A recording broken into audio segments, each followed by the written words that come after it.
ආයිබෝවන් එක්වන් අදත් ඇත්ත දැනගන ලංකාවේ අංක එකේ සමබරතරතුරු ප්‍රකාශය ලයිව් ඇට් 8 අදත් ඔබ හමුවන මම සජිත් රණසිංහ මම ෆාතිමා නස්රින් අදත් මුල්ම අවධානය ප්‍රධාන පුවත් සිරස්තල වෙතයි.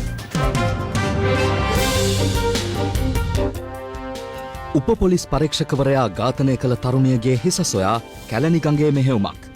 ඝාතකයා ගමන් කළ ත්‍රිරෝද රථ රියදුරු සොයා ලයිව් ඇට් 8 විමර්ශනයක්. සිවිල් එකේ පිටිපස්ස පැත්තේ දොර විවෘත කරලා දුන්නා. ඒ දිනවත් එක්කම මෙයා පිටිපස්සේ එයාගේ බෑග් එක ටක් ගාලා මෙහෙම තිබ්බා.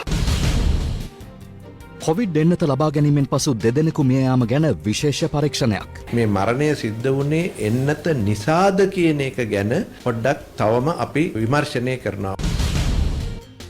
කොවිඩ් නසන රුසියාවේ එන්නතටත් රජයේ අනුමැතිය. කොවිඩ් සිරුරු භූමදානය සඳහා කොන්දේසි මාලාවක්. භූමදානයේ ඡායාරූප ගැනීමත් තහනම්.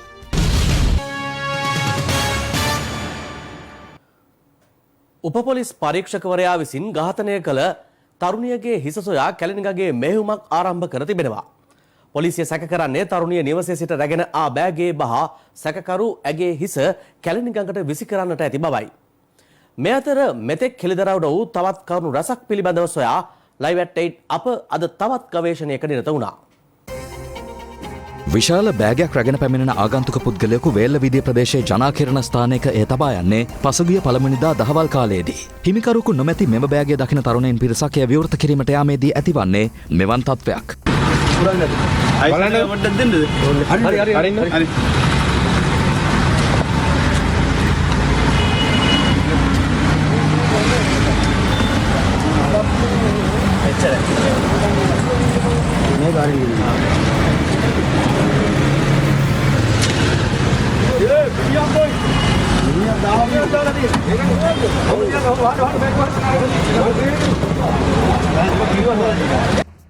මෙය ඉතාමත් සූක්ෂමාකාරයෙන් ගමන් මල්ල තුල අසුරා තැබීමක් කරනවා. බෙඩ්ෂීට් වලින් ආවරණය කරලා ඒ වගේම ලේ ගැලීමක් සිදු වුණොත් ඒ ලේ ගැලීම නවත්වන්න shopping bag බිමට අතුරලා ඒ වගේම හිස වෙන් කරලා තියෙනවා බෙල්ලෙන් කපලා.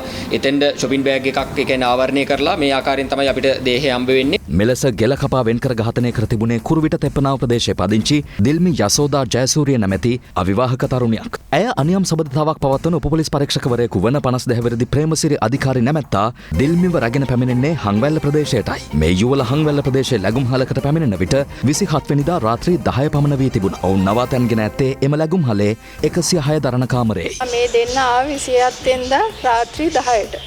ඒ ඇවිල්ලා ගියේ පළවෙනිදා උදේ 10ට.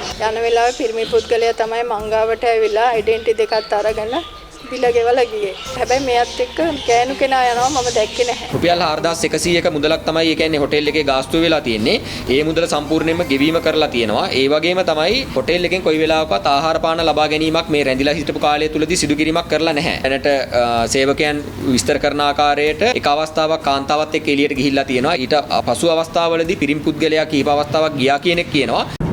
එසේ ගොස් නැවත පැමිණ තිබෙනවා. එසේ එළියට ගොස් නැවත පැමිණෙන අවස්ථාවේදී ඔහු ට්‍රැවලින් බෑග් එකක් මිලදී ගෙන තිබෙනවා. ඒ වගේම පිහියක් මිලදී ගෙන තිබෙනවා. ලැගුම්හලට පැමිණි පොලිස් විමර්ශකයන් විමර්ශන කටයුතු ආරම්භ කළා. කාමරය පුරා විසිරී ඇති බොහෝ ලේ පැල්ලම් ඝාතකයා විසින් පිරිසිදු කර තිබුණත් පොලිස් විමර්ශකයන් විශේෂ රසායනික ද්‍රව්‍යයක් යොදා දම්පැහැයෙන් යුතුව ඒවා මතු කර ගැනීමට පියවර ගත්තා. ඊට අමතරව නාන කාමරය තුලද ලේ පැල්ලම් දකින්නට ලැබුණා. ඝාතනය සිදු කිරීමෙන් අනතුරු ඇගේ හිසසුන් සිරුර හංවැල්ලෙන් මිලදීගත් ගමන් බෑගයේ දමා ත්‍රිරෝද රථයකින් හංවැල්ල නගරයට රැගෙන එනවා. එක්කෙනෙක් මේ අත දැම්මා. ලොකු ට්‍රැවලින් බෑග් එකකුත් අතේ තියාගෙන මම ත්‍රිවිල් එක හරවලා එයා ගාවට ගත්තා. මල්ලි මාව ස්ටෑන්ඩ් එකට දාන්න පුළුවන්ද කියලා. එයාගේ බෑග් එක ටික ලොකුයි. මම බහැලා මගේ ත්‍රිවිල් එකේ පිටිපස්ස පැත්තේ දොර විවෘත කරලා දුන්නා. ඒ දිනවත් එක්කම මෙයා පිටිපස්සේ එයාගේ බෑග් එක ටක් ගාලා මෙහෙම තිබ්බා. මම මෙහෙම අරගෙන ආවා. දැන් මම කතා කරන්න උත්සාහ කළෙත් නෑ. යා මට කතා කරන්න උත්සාහ කළෙත් නෑ. මං ඇල ටවුන් එකට ඇවිල්ලා එයා බෑග් එක ගත්තා. ඊට පස්සේ මගේ හයර ගත්තේ දුන්නා. ඉන් අනතුරුව යොහු මාර්ගාංක 143 පෞද්ගලික බස් රථයක නැගී කොළඹ බලා පැමිණෙන්නේ. මෙම ඝාතනය පිළිබඳව පුළුල් සෝදිසියක නිරතව සිටින පොලිසිය සැකකාර උපපොලිස් පරීක්ෂකවරයා සොයා ඔහුගේ නිවස පිහිටි බඩල් කුඹර ප්‍රදේශයේ මෙහෙයුමක් ආරම්භනවා. සැකකාර උපපොලිස් පරීක්ෂකවරයා නිවසට කිලෝමීටරයක් පමණ දුරින් පිහිටි රබර් වත්තකට ගොස් වසපානය කර තමන් හැඳ සිටි කලිසමෙන් ගෙල වැළලාගෙන තිබුණේ පසුගිය දෙවැනිදා රාත්‍රියේයි. ඊට පසුදා අලුයම එය මුලින්ම දකින්නේ එම වත්තේ රබර් කිරි කැපීමට පැමිණෙන යුවලක්. ඔහු සිය දිවි නසාගත් ස්ථානයේ සිදු කළ මහේස්ත්‍රාත් පරීක්ෂණයෙන් අනතුරුව මෘත ශරීරය මොනරාගල සිරිගල රෝහලට රැගෙන යන්නේ පශ්චාත් මරණ පරීක්ෂණය පැවැත්වීම සඳහායි. එහිදී මලසිරුර PCR පරීක්ෂණයකට ලක් කර තිබෙනවා. එහි වාර්තාව ලැබීමෙන් අනතුරුව හෙට දිනේදී ඔහුගේ පශ්චාත් මරණ පරීක්ෂණය සිදු කිරීමට නියමිතයි. කෙසේ වෙතත් තරුණියගේ හිස මෙතෙක් හමු වී නැහැ. අදාළ කාන්තා මනසිරුර සම්බන්ධයෙන් පශ්චාත් මරණ පරීක්ෂණය තාමත් පවත්වා නැහැ. එයට ප්‍රධාන හේතුව වන්නේ ඇය සැකවම හඳුනා ගැනීමට අවශ්‍ය නිසා. කෙසේ වෙතත් හිස නොමැති නිසා ඇයගේ හඳුනා ගැනීම අත්‍යවශ්‍ය වෙනවා. ඒ නිසා අධිකරණ වෛද්‍ය විශේෂඥයින් ඒ වගේම පොලිසිය විසින් තීරණය කර තිබෙනවා ඇයගේ මව සහ ළඟම ඥාතීන්ගේ සාම්පල් ලබාගෙන DNA පරීක්ෂාවක් සිදු කිරීමට කටයුතු කරමින් පවතිනවා. ඉන් පසුයි ඒ සම්බන්ධ පශ්චාත් මරණ පරීක්ෂණය පැවැත්වෙන්නේ. ආන්දෝලනාත්මක මෙම සිදුවීම පිළිබඳව මුල සිට පුළුල් විමර්ශනයක නිරත වුණු ලයිව් ඇට් 8 කණ්ඩායම අද සොයා ගියේ ඝාතකයා තරුණියගේ හිසසුන් මලසිරුර ගෙන යාමට ගමන් බෑගය මිලදීගත් වෙළඳ සැල වෙතයි. පිටකොටුව වේල්ල වීදියේදී බෑග් එකකින් හමු වූ හිසසුන් කාන්තා මලසිරුර සහිත ඒ බෑගය හංවැල්ල නගරයේදී මිලටගෙන තිබුණේ මෙන්න මේ බෑග් අලෙවිකරන ස්ථානයේ. එදා වුණ සිදුවීම ඔබට කොහොමද මතක? ට්‍රැවලින් බෑග් එකක් කිලෝ ලොකු සයිස් එකක්. මගාව තිබු පොඩි සයිස් එක තමයි පෙන්නුවේ. එතනම මට අය කිව්වා ඒක සයිස් එක මදි ඊට වඩා පොඩ්ඩක් ලොකයක් ඕනේ කියලා. ඊට පස්සේ ආය බලනකොට ලොකු බෑගේජ් එක තිබුණා. ඒක දැකලා ඒක කිල්ලුවා. ඊට පස්සේ ආය ගාන කීයද කියලා. 6700 ගණක් ඔය කිව්වා. ඊට පස්සේ කිව්වා පොඩ්ඩක් අඩු කරන්න උදෙන්මනේ කියලා. 6250ක් දීලා බෑග් එක අරන් ගියා. මේ බෑග් එක මොන වගේ දෙයක් දාන්නද කියලා ඒ වගේ දෙයක් ඔබ බෑහුවේ නැහැ. සමහර මම වෙනදසල අහනවා. එදාට මට ඇහුන්නේ නැහැ ඒක. ඒ වෙලාවේ පැකිලි මොකුත් තිබුණේ නැහැ ගාව. මටත් දැනට දැනුනේත් නැහැ ගැන. මේ අතර ඝාතනයට ලක් වූ තරුණියගේ හිස ඇයගේම ගමන් මල්ලක අසුරා රැගෙන යන්නට ඇති බවටද මේ වන විට සැක මතු වී තිබෙනවා. මෙම කාන්තාව නිවසින් රැගෙන ඒ වගේම ඇය විසින් භාවිතා කළ බෑගයක් පිළිබඳව විමර්ශකයින්ගේ අවධානය යොමු වී තිබෙනවා. එම බෑගය මෙතෙක් සොයා ගැනීමට හැකියාවක් ලැබී නැහැ. යුවල නැවතී සිටි නවාතැන් පොළ පිහිටා තිබෙන්නේ හංවැල්ල කැල්ලිගඟ ආසන්න ප්‍රදේශයක. යම් හේයකින් මෙම කාන්තාවගේ හිස මෙම ඝාතකයා විසින් කැලණි ගඟට කාන්තාවගේ බෑගේ දමා විසි කරන්නට ඇද්දැයි සැකයක් මතුවෙනවා. ඒ අනුව මේ සම්බන්ධයෙන් විශේෂ පරීක්ෂාවක් සිදු කිරීම අද දින සවස 3ට ආරම්භ කළා. පොලිස් නාවක කොට්ටාශයේ නිලධාරීන් මගින් මේ පරීක්ෂාව සිදු කරන්නේ කැලණි ගඟේ ඊවුරු සහ ඒ ආශ්‍රිතව යම් බෑගයක් රැඳී තිබේදයි එමන් නැත්නම් බෑගයක් පාවිමින් තිබේදයි පරීක්ෂා කිරීම ආරම්භ කර තිබෙනවා. මෝදර කැලණි ගඟ මුහුදට වැටෙන ස්ථානයේ සිට හංවැල්ල දක්වායි මේ මෙහෙයුම ක්‍රියාත්මක වන්නේ. කොවිඩ් වෛරසය ආසාදනය වී මිය යන පුද්ගලයන්ගේ මලසිරුරු ඉරණතිව් දූපතේ භූමදානය කිරීම සඳහා රැගෙන යාමේදී අනුගමනය කළ යුතු විශේෂ මාර්ගෝපදේශ මාලාවක් නිකුත් කර තිබෙනවා. සෞඛ්‍ය සේවා අධ්‍යක්ෂ ජෙනරාල්වරයාගේ අත්සනින් නිකුත් කෙරුණෙහි දැක්වෙන්නේ යම්කිසි පුද්ගලයෙකු කොවිඩ් වෛරසය ආසාදිතව මිය යාමෙන් පසු එම මරණය භූමදානය කිරීමට අවශ්‍ය නම් ඥාතීන් නොපමාව ඒ සම්බන්ධයෙන් සෞඛ්‍ය අංශ දැනුවත් කළ යුතු බවයි. කොවිඩ් වෛරසය ආසාදනය වී මිය යන පුද්ගලයන්ගේ මෘතදේහ භූමදානය කිරීම සඳහා රැගෙන යාමේදී අනුගමනය කළ යුතු විශේෂ මාර්ගෝපදේශ මාලාව ඊයේ සෞඛ්‍ය අමාත්‍යාංශය විසින් නිකුත් කර තිබෙනවා. එහි දැක්වෙන්නේ යම් පුද්ගලයෙකු කොවිඩ් වෛරසය ආසාදිතව මිය යාමෙන් පසු ඒ සම්බන්ධයෙන් ඥාතීන් විසින් නොපමාව සෞඛ්‍ය අංශ වෙත දැනුවත් කළ යුතු බවයි. එම දැනුම් දීම අනුව අදාළ රෝහලේ අධ්‍යක්ෂවරයා හෝ වෛද්‍ය ඒකකයේ ප්‍රධානියා විසින් දේහය භූමදානය කිරීමේ එකඟතාවය අදාළ මියගිය පුද්ගලයාගේ ඥාතීන්ගෙන් ලබා ගත යුතුයි. ඉන් අනතුරුව හදිසි මරණ පරීක්ෂණ වාර්තාවේ එම මරණය භූමදානය කිරීම සඳහා රැගෙන යනු ලබන ස්ථානයේද ඇතුළත් විය යුතු වන අතර දේහය රැගෙන යාමට අවශ්‍ය පහසුකම් සකස් කිරීම අදාළ රෝහලේ අධ්‍යක්ෂවරයා හෝ ප්‍රතිකාර මධ්‍යස්ථානයේ ප්‍රධානියා විසින් සූදානම් කළ යුතු වනවා. මියගිය කොවිඩ් ආසාදිත පුද්ගලයාගේ දේහය භූමදානය සඳහා රැගෙන යනු ලබන දිනය අදාළ සෞඛ්‍ය බලධාරීන් විසින් ඥාතීන්ට දැනුම් දිය යුතු වන අතර දේහය බහලීම සඳහා වන පෙට්ටිය ඥාතීන් විසින් සපයා දිය යුතුයි. මෘතදේහ භූමදානය කිරීම සඳහා රැගෙන යාමට සූදානම් කිරීමේදී ආගමික වතාවත් කිරීමට අවස්ථාව ලබා දෙන අතර එයද සෞඛ්‍ය මාර්ගෝපදේශ ක්‍රමවේදයන්ට යටත්ව සිදු කළ යුතුයි. මියගිය කොවිඩ් ආසාදිතයින්ගේ දේහයන් භූමදානය සඳහා රැගෙන යනු ලබන්නේ කොළඹ අධිකරණ වෛද්‍ය කාර්යාලය සහ වැලිකන්ද රෝහලේ සිටයි. එම ස්ථාන දෙකට අදාළ දේහයන් ගෙනවිත් බහර දීම අදාළ ප්‍රදේශවල සෞඛ්‍ය නිලධාරීන් විසින් සිදු කළ යුතුයි. සෑම උදෑසනකම පෙරවරු 5:30ට නාච්චිකුඩා තොටුපළ දක්වා කොවිඩ් ආසාදිතව මියගිය පුද්ගලයන්ගේ දේහයන් රැගෙන යාම සිදු කරනු ලබන අතර එතැන් සිට ඉරණතිව් දූපත බලා දේහයන් රැගෙන යාම සිදු කෙරෙනවා. මියගිය පුද්ගලයාගේ දේහය හඳුනා ගැනීමට සම්බන්ධ වන පුද්ගලයන් දෙදෙනෙකුට පමණක් ඉරණතිව් දූපත බලා යාමට අවසර හිමි වන අතර එයද පූර්ව සෞඛ්‍ය ආරක්ෂිත ක්‍රමවේදයකට යටත්ව සිදු කරනු ලබනවා. දේහය තැන්පත් කර ඇති පෙට්ටිය කිසිදු හේතුවක් මත විවෘත කිරීමට අවසර හිමි නොවන අතර අවසන් කටයුතු කිරීමේදී දේහය ඇතුළත් පෙට්ටියේ හැසිරවීම යනාදී කටයුතු සඳහා මියගිය පුද්ගලයාගේ ඥාතීන්ට කිසිදු අයුරකින් සම්බන්ධ විය නොහැකි. මෘතදේහ භූමදානය කිරීමේදී හෝ දේහය පෙට්ටියේ තැන්පත් කිරීමේදී ඡායාරූප ගැනීම හෝ වීඩියෝ කිරීමද සපුරා තහනම් වනවා. මෙම දේහයන් භූමදානය කිරීමට රැගෙන යාමේදී ආරක්ෂක අංශවල ආරක්ෂාව සැපයන අතර සෞඛ්‍ය බලධාරීන් සහ මහජන සෞඛ්‍ය පරීක්ෂකවරුන්ගේ අධීක්ෂණය යටතේ සිදු කෙරෙන බවයි සෞඛ්‍ය සේවා අධ්‍යක්ෂ ජනරාල් විශේෂඥ වෛද්‍ය අසල ගුණවර්ධනගේ අත්සනින් යුතුව නිකුත් කර ඇති විශේෂ මාර්ගෝපදේශ මාලාවේ සඳහන් වැත්තේ. මේ අතර කොවිඩ් මෘතදේහ භූමදානය කිරීම සම්බන්ධයෙන් පක්ෂ විපක්ෂ දේශපාලකයින් මෙන්ම ජාතික සංවිධානද අදහස් පළ කළා.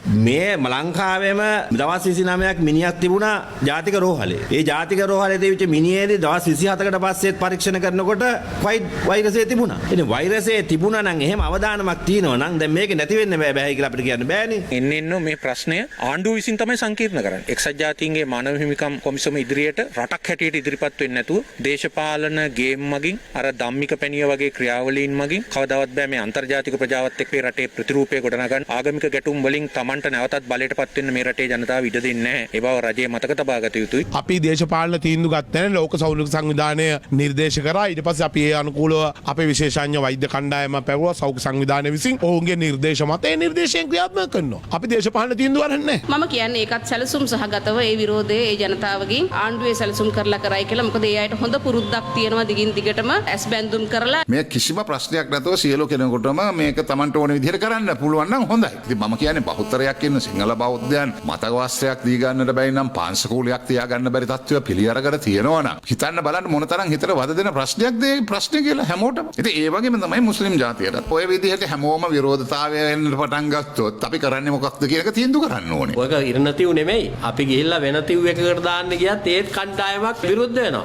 හොඳ දෙයටත් විරෝධතා තියෙනවා. නරක දෙයටත් විරෝධතා තියෙනවා. ඒ නිසා මේ රටේ මන් දකින එකම දේ තමයි මේ රටේ ප්‍රශ්න විසඳන්න මේ රටේ මිනිස්සුන්ගේ ආකල්පයේ වෙනසක් ඇති කරන්න ඕන. COVID-19 මර්ධනය වෙනුවෙන් රුසියාවේ නිෂ්පාදිත ස්පුට්නික් එන්නතට අද අපේ ජාතික ඖෂධ නියාමන අධිකාරියේ අනුමැතිය හිමි වුණා. මේ අතර COVID-19 වෛරසය ආසාදනය වූ රෝගීන් 204 දෙනෙක් අදත් මෙරටින් හඳුනාගත්තා. ඒ අනුව මෙරටින් හඳුනාගත් සමස්ත ආසාදිතයින් සංඛ්‍යාව 84430ක්. COVID-19 මර්ධනය සඳහා AstraZeneca Covishield එන්නතට මෙරට අනුමැතිය මීට පෙර හිමි වුණා. ඒ අනුව එම එන්නත මෙවැනිට තෝරාගත් ජනකොටස් සඳහා ලබා දෙමින් සිටිනවා. මේ අතර රුසියාවේ නිෂ්පාදිත ස්පුට්නික් V එන්නතටද ජාතික ඖෂධ නියාමන අධිකාරියේ අනුමැතිය හිමි වූ බව රාජ්‍ය අමාත්‍ය මහාචාර්ය චන්න ජයසුමන මහතා අද සඳහන් කළා. මේ වෙනකොට රාජ්‍ය ඖෂධ නීතිගත සංස්ථාව එම ගැමීලි ආයතනය සමග සාකච්ඡා කරගෙන යනවා හැකි ඉක්මනින් ස්පුට්නික් එන්නත ශ්‍රී ලංකාවට ගෙන්වා ගැනීම සඳහා. ඒ වගේම රාජතාන්ත්‍රික වශයෙන් අප රුසියානු රජයත් සමග මේ සම්බන්ධයෙන් සාකච්ඡා පවත්වමින් යනවා. මේ අතර කොවැක්ස් පහසුකම යටතේද තවත් එන්නත් තොගයක් ලබන ඉරිදා මෙරටට ලැබීමට නියමිත බව නියෝජ්‍ය සෞඛ්‍ය සේවා අධ්‍යක්ෂ ජනරාල් විශේෂඥ වෛද්‍ය හේමන්ත හේරත් මහතා පවසනවා. ඔහු සඳහන් කළේ එම එන්නත් ලබන බදාදා සිට ඉලක්කගත කණ්ඩායම් සඳහා ලබා දීමට අපේක්ෂා කරන බවයි.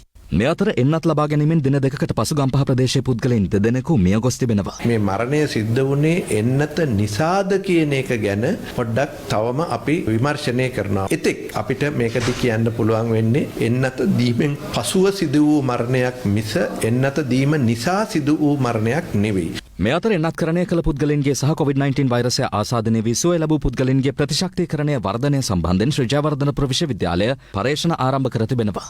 මෙරට පළමු COVID-19 ආසාදිත පුද්ගලයා ලෙස හඳුනාගත් මත්තගොඩ ප්‍රදේශයේ පදිංචි ජයන්ත රණසිංහ මහතාට රෝග ලක්ෂණ පහළ වී අදට වසරක් සපිරන අතර ඔහුගේ ප්‍රතිශක්තිකරණ වර්ධනය සම්බන්ධයෙන් පරීක්ෂණ පැවැත්වීම සඳහා රුධිර සාම්පල ශ්‍රී ජයවර්ධනපුර විශ්වවිද්‍යාලයේදී අද මෙලෙස ලබා ගත්තා. මේ වෙනකන් නම් කලන්ත ගතියක් කිසිම ගතියක් ප්‍රායෝගිකව තියෙන කිසිම දෙයක් මට දැනුන්නේ නැහැ. අද එතුමන්ලා මට මේ ආරාධනාව දීලා මෙහෙට මාව කැඳවලා මේ පරීක්ෂණය කරන්නෙත් මට නොදැනෙන ඇතුලේ මොකක් හරි දෙයක් තියෙනවද කියලා බලන්න තමයි. ශ්‍රී ජයවර්ධනපුර විශ්වවිද්‍යාලයේ ආසාත්මිකතා ප්‍රතිශක්ති විද්‍යා සහ ශෛල ජෛව විද්‍යා ආයතනයේ අධ්‍යක්ෂ වෛද්‍ය චන්දිම ජීවන්ද්‍ර මහතා පැවසුවේ එන්නත ලබාගත් සහ සුවය ලැබූ පුද්ගලයන් 2000කට අධික පිරිසකගෙන් ලබාගත් රුධිර සාම්පල මෙවන විට පරීක්ෂා කරමින් සිටින බවයි. අපි මේ පර්යේෂණය තුලින් සිදු කරනවා ස්වභාවික කොරෝනා ආසාදන වුණාන් පස්සේ ප්‍රතිශක්තිය කොහොමද දැන් මේ වෙනකොට කොහොමද මේ ප්‍රතිශක්තිය හීන වෙලාද ඒවත් දීර්ඝ කාලවල රඳා පවතිනවද ඒ පිළිබඳ ප්‍රශ්න රැසකට උත්තර හොයාගන්න තමයි මේ පර්යේෂණය අපි දැන් සිදු කරන්නේ. මේ අතර කසක්ස්ථානයේ සිට තවත් සංචාරකින් පිරිසක් අද මත්තල ගුවන්තොටුපළෙන් දිවයිනට පැමිණියා. අප වාර්තාකරු පැවසුවේ 241ක කණ්ඩායමක් ලෙස පැමිණි බවයි.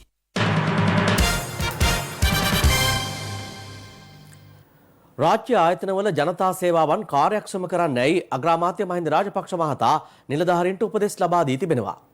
බත්තරමුල්ල සූරුපායේ පැවති උත්සවයකට එක්වමින් අග්‍රාමාත්‍යවරයා මේ අදහස් පළ කළා. අග්‍රාමාත්‍ය මහින්ද රාජපක්ෂ මහතා සහ අමාත්‍යාංශ කිහිපයක නිලධාරීන් අතර හමුවක් ඊයේ බත්තරමුල්ල සූරුපායේ පිහිටි නාගරික සංවර්ධන සහ නිවාස අමාත්‍යාංශ ශ්‍රවණාගාරයේදී පැවැත්වුණා. එම හමුවේදී අග්‍රාමාත්‍යවරයා නිලධාරීන්ට උපදෙස් ලබා දුන්නේ රාජ්‍ය ආයතනවල ජනතා සේවාවන් කාර්යක්ෂමව සිදු කළ යුතු බවටයි. ප්‍රමාද වෙමින් පැවති සංවර්ධන ව්‍යාපෘති කිහිපයක් පිළිබඳව මෙහිදී මහින්ද රාජපක්ෂ මහතා අවධානය යොමු කළ අතර එම ඇතැම් ව්‍යාපෘති ප්‍රමාද වීමට හේතු වී ඇත්තේ අන්තර් ආයතනික සබඳතා දුරස්ව පැවතීම බවයි ඔහු වැඩිදුරටත් පෙන්වා දුන්නේ. වැලිකඩ බන්ධනාගාරය ප්‍රතිස්ථාපනය කිරීම, මාතර කොටුව සහ මහනුවර රතගාල සංවර්ධන ව්‍යාපෘතිය පිළිබඳවද මෙහිදී සාකච්ඡා වී තිබෙනවා. 2015 වසරට පෙර පැවති රට සංවර්ධනය කිරීමේ වේගවත් ගමන මෙවන විට නැවත ආරම්භ වී ඇතැයිද මහින්ද රාජපක්ෂ මහතා නිලධාරීන් හමුවේ සඳහන් කළා. මේ අතර ඉන්දිය ගුවන් හමුදා ප්‍රධානී එයා චීෆ් මාර්ෂල් රාකේෂ් කුමාර් සිං බාදවූරියා මහතා ඊයේ පසරුවේ අග්‍රාමාත්‍ය මහින්ද රාජපක්ෂ මහතා හමු වුණා. ශ්‍රී ලංකා ගුවන් හමුදාවේ 70 වෙනි සංවත්සර සමරු මුලලට සහභාගී වීම සඳහා ඉන්දිය ගුවන් හමුදා ප්‍රධානියා මෙරටට පැමිණ සිටින අතරතුරයි අරලියගහ මන්දිරයේදී මෙම හමුව සිදු වුණේ. එහිදී අඛණ්ඩව ශ්‍රී ලංකාවට සහයෝගය පළ කරන බවයි ඉන්දිය ගුවන් හමුදා ප්‍රධානියා අග්‍රාමාත්‍යතුමන් හමුවේ පවසා ඇත්තේ. ඉන්දිය ගුවන් හමුදා පාඨමාලා ඔස්සේ මෙරට ගුවන් හමුදා නිලධාරීන් පුහුණු කිරීම සඳහා ශ්‍රී ලංකාවට නිරන්තර සහාය ලබා දෙන බවද ඔහු වැඩිදුරටත් සඳහන් කර තිබෙනවා.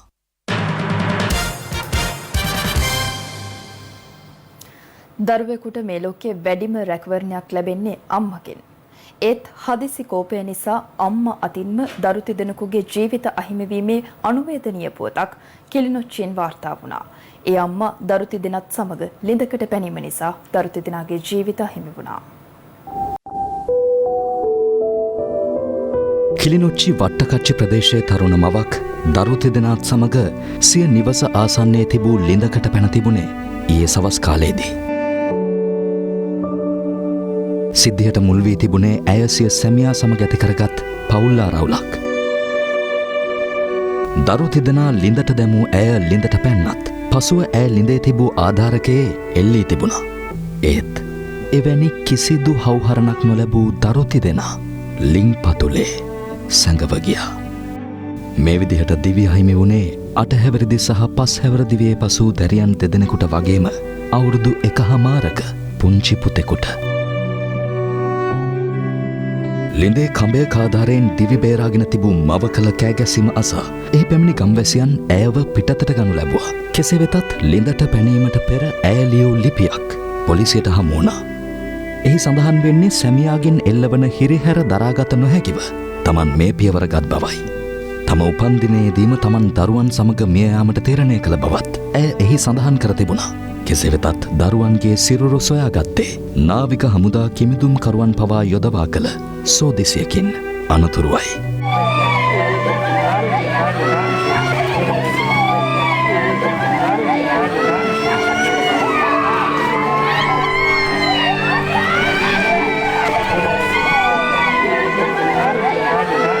දරු තිදෙනා ලිඳට දැමූ මව මේ වන විට පොලිස් අත්අඩංගුවට ගෙන ඇති අතර ප්‍රතිකාර කටයුතු සඳහා කිලිනොච්චිය රෝහලට ඇතුළත් කර තිබෙනවා.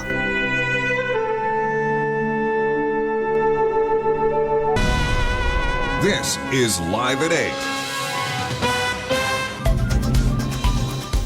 තවත් දේශීය පුවත් කිහිපයක් වෙතයි දැන් අවධානය. පාස්කු ඉරුදින ප්‍රහාරය පසුපස තිබුණායයි සැක කෙරෙන විදෙස් හස්තයන් සහ කුමන්ත්‍රණ සම්බන්ධයෙන් පාස්කු ඉරුදින ප්‍රහාරය පිළිබඳ සොයා බැලූ කොමිසම හමුවේ මතු කරුණු අප ඊයේ ඔබට වාර්තා කළා. මේ කරුණු පදනම් කරගනිමින් පාස්කු ඉරුදින කොමිෂන් සභාව විදෙස්ගතව සිටින කිහිප දෙනෙකු පිළිබඳව තවදුරටත් විමර්ශන කරන ලෙස පාස්කු ඉරුදින කොමිසම ආණ්ඩුවට නිර්දේශ කර තිබෙනවා.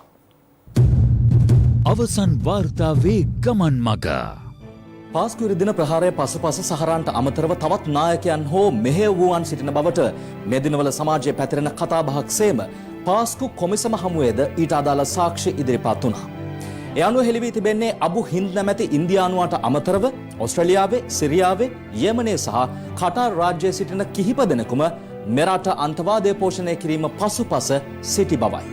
ඔවුන්ට IS සංවිධානය සමග වගේම අල් කයිඩා සංවිධානය සමගත් සබඳතා ඇති බවයි අනාවරණ වී තිබෙන්නේ. පාස්කු ඉරුදින කොමිසම හමුවේ අනාවරණ වී ඇති තොරතුරුවලට අනුව අල් කයිඩා සංවිධානයට සම්බන්ධ තුර්කි ක්‍රියාකාරකයෙකු වන අබු අබ්දුල්ලා අල් නැමැත්තෙකු යෙමනය සමග සම්බන්ධීකරණය කරන රිම්සාන් නැමැති පුද්ගලයෙකු පිළිබඳව තොරතුරු සඳහන් කර තිබෙනවා.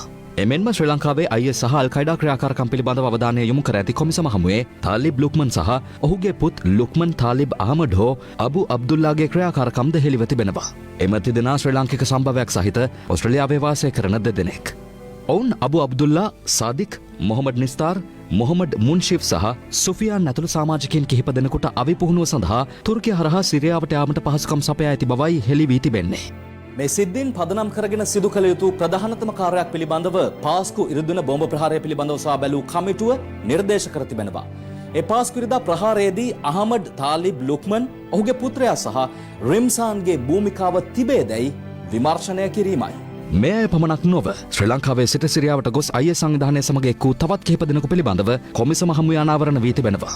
මේ අතර සයින්ද මරදු ප්‍රහාරයේදී අතුරුදන් වූ බව කියන සාරාද මේ වන විට විදේශ රටකට පලා ගොස් ඇති බවටයි සැක මතුව තිබෙන්නේ. ඒ පිළිබඳව සහරාන්ගේ බිරිඳ කොමිසම හමුවේ ලබා දී ඇති සාක්ෂිය ඉතා වැදගත්. සයින්ද මරුදු නිවසේ පිපිරීම සිදුවන අවස්ථාවේ මාව සිහිසුන් වුණා. සිහිය ආවට පස්සේ සාර වගේ කෙනෙක් වේදනාවෙන් කෑගසන හඬ මට ඇසුණා. එහෙත් අත්අඩංගුවට පත් වූ හෝ මියගිය අය අතර සාරා නොසිටි බව මෙවන විට DNA පරීක්ෂණ වලින් පවා හෙළි වී තිබෙනවා. එසේනම් ඇය සිටින්නේ කොහේද? කා සමගද? මේ පිළිබඳව තව දුරටත් සොයා බැලීමේ වැදගත්කම කොමිසමෙන්ද පෙන්වා දී තිබෙනවා. කොමිසම කියන ආකාරයටම සාරා නොහොත් පුලස්තිනී සොයා ගැනීම පාස්කු ප්‍රහාරයේ සුල මුල අනාවරණ කර ගැනීමට වැදගත් කරුණක් බව මේ පිළිබඳව උනන්දුවක් දක්වන කාගේ හැඟීමයි. අවසන් වාර්තාවේ ගමන් මග. මේ අතර පාස්කු ඉරුදින ත්‍රස්ත ප්‍රහාරය පිළිබඳ සොයා බැලූ ජනපති කොමිසමේ වාර්තාව පිළිබඳ පාර්ලිමේන්තු විවාදය ලබන 10 වෙනිදා පැවැත්වීමට අද තීරණය වුණා.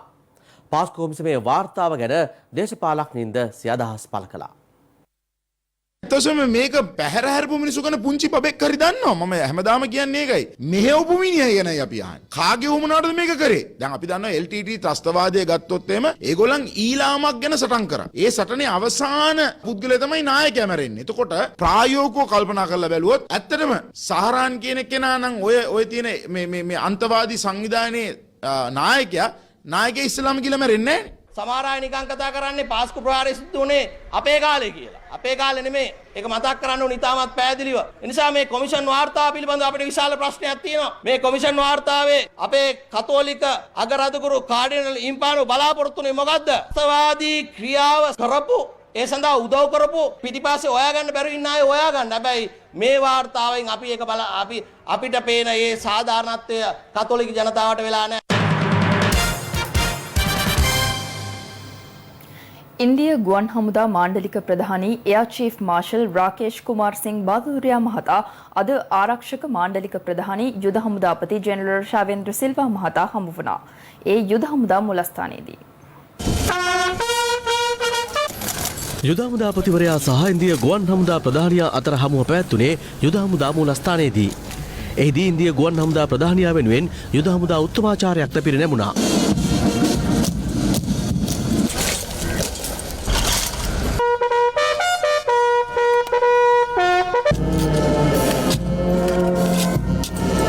ශ්‍රී ලංකාවේ මේ හමුදාවලට ත්‍රිවිධ හමුදාව ඉන්දියාවේ අපිට සෑහෙන සහයක් ලබා දෙනවා. විශේෂයෙන්ම ඉන්දියානු ගුවන් හමුදාව ශ්‍රී ලංකා යුද හමුදාවේ පැරෂුට් වලින් පුහුණු වෙන කණ්ඩායම් පුහුණු කිරීම ඉන්දියාවේ අග්‍රා ප්‍රදේශයේදී පුහුණු ලබනවා. මමත් අග්‍රාවලදී පැරෂුට් වලට පුහුණු වෙච්ච පුද්ගලෙක්. COVID-19 පරාජය කිරීම සඳහා ඇස්ට්‍රාසෙනිකා එන්නත ප්‍රථම ලක්ෂ 5 සංඛ්‍යාවක් ඉන්දියානු මහ කුමසාරිස් මැදිහත් වීම යටතේ විශේෂම අතිගරු ජනාධිපති ගෝඨාභය රාජපක්ෂ සහ නරේන්ද්‍ර සිං මෝදි අග්‍රාමාත්‍යතුමා අතර සුහද සම්බන්ධතාවය මත ඇස්ට්‍රාසෙනිකා එන්නත් ප්‍රමාණයක් අපිට නොමිලේ ලැබුණා. ඊට අමතරව මිලියන 1.8ක් මිලදී ගැනීමටත් ඉන්දියාව අපිට සහයෝගය දක්වලා තිබෙනවා. ඉතින් මෙවැනි අවස්ථාවකදී ඉන්දියානු රජය විසින් ලක්වන සහයෝගයටම ස්තුති කිරීමටත් ඉදිරියේදී හමුදා අතර සම්බන්ධතාවය රැකගෙන ඉදිරියට යාම සම්බන්ධවත් මේ අවස්ථාවේදී කතා කරනු ලැබුවා. Indian vaccine came to Sri Lanka and that have been a great source of assistance for COVID-19. So I'm very grateful to India and also very honored to have the Indian chief here. Your invite to for our aerobatic teams and for the LCA display team, we are deeply honored. අපිට මේ සංවත්සර උත්සවයට ආරාධනා කරලා ලොකු ගෞරවයක් ලබා දුන්නා. මේක හොඳ අවස්ථාවක් දෙරටේ සබඳතාවය කෙතරම් සමීපද කියලා පෙන්වන්න. ඉදිරියේදී පුහුණුවීම ආදී දේවල් වලදී අපේ සහයෝගය ලබා දෙන්න, අපේ මිත්‍රත්වය වැඩි දියුණු කරගන්න අපි බලාපොරොත්තු වෙනවා.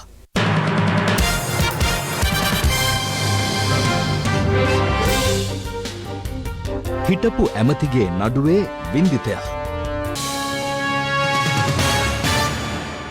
හිටපු අමාත්‍ය පාර්ලි චම්පික රණවක මහතාට අද අධිකරණයෙන් අධිචෝදනා බාර දුන්නා.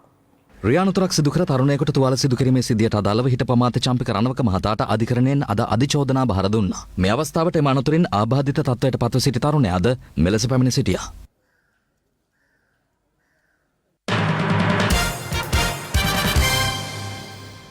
ඒ සමගින් ලයිව් ඇට් 8 අදට අවසන්. ඔබට සුබ රාත්‍රියක්.